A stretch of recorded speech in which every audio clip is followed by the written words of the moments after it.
At samahan niyo po ulit kami sa 3 oras na balitaktakan, talakayan at ng mga may init na issue sa loob at labas ng bansa. Pero bago po tayo tumungo sa ating topic ngayong araw po ng Tuesday, dito po muna tayo sa ating Food for the Soul and Food for the Spirit. Ang aking pong ibabahagi sa inyo ay tungkol po sa liwanag ng isang kandila.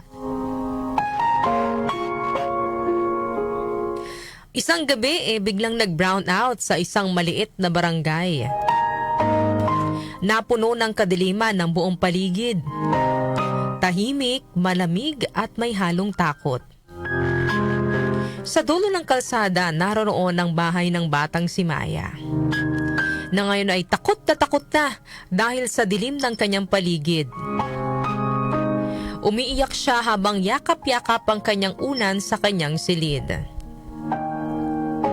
Lalo pang nagpadagdag sa takot ni Maya ang ingay ng mga kuliglig at ang mga kaluskos sa kanyang paligid.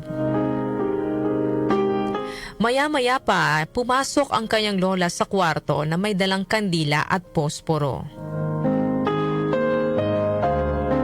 Sabi ni Maya, "Lola, ang dilim.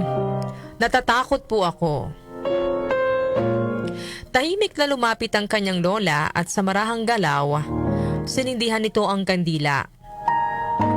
Dahang-dahang kumalat ang liwanag nito, na bagaman hindi kasing lakas ng ilaw ng bombilya, ay sapat na para makita ang paligid ng kwarto. Nagsalita naman po si Maya. "Salamat po, Lola. Hindi na ako masyadong natatakot."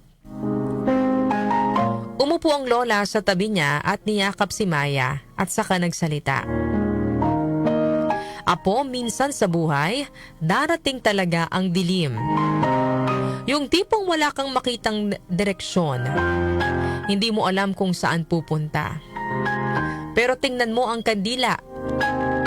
Maliit lang ang apoy pero sapat na para mayroon kang makita at hindi ka madapa." Tumahimik si Maya. Pinagmamasdan ang kandila na para bang naaaliw sa liwanag nito.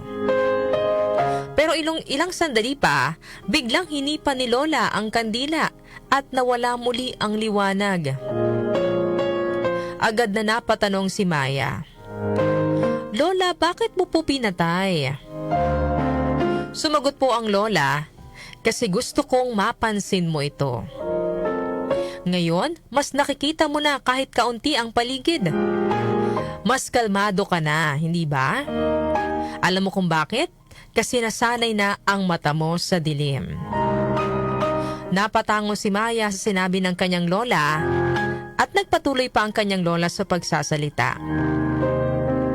"Paglaki mo, mauunawaan mo na sa buhay ay may pagkakataon na makararanas tayo ng kadiliman. At minsan, hindi agad ibinibigay ng Diyos ang liwanag kasi gusto niya tayong matutong magtiwala kahit wala tayong nakikita." Ano po ang aral na mapupulot po natin sa kwentong ito? Ang buhay po ay hindi laging maliwanag. May mga pagkakataong dadaan din po tayo sa madilim na daan, sa madilim na bahagi ng ating buhay. Yung tipong wala po tayong makita. Puro pagsubok. Walang malinaw na kasagutan. Walang malinaw na solusyon. Kapag naranasan natin ang madilim na bahagi ng ating buhay, pakiramdam po natin wala na tayong direksyon. Hindi natin alam saan tayo tutungo at nawawalan tayo ng pag-asa. Pero tandaan po natin kahit sa gitna ng dilim, may kandilang nagliliyab sa loob natin. At ito po ay ang ating pananampalataya. Ito po ang hindi dapat mawala sa atin kahit tayo po ay nababalot ng takot sa gitna po ng kadiliman ng buhay. Lagi po tayong magtiwala na kahit hindi pa natin makita ang solusyon, kasama po natin ang Diyos. Hindi tayo iiwan.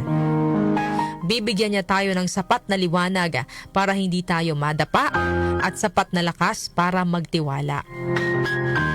Lagi rin po natin tatandaan na minsan ang dilim ay hindi parusa, kundi paanyaya para tayo'y matutong magtiwala at maghintay sa liwanag na darating sa tamang oras.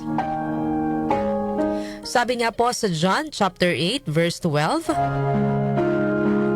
when Jesus spoke again to the people, he said, I am the light of the world. Whoever follows me will never walk in darkness, but will have the light of life. Yan po ang ating food for the soul and food for the spirit ngayong araw po ng Tuesday.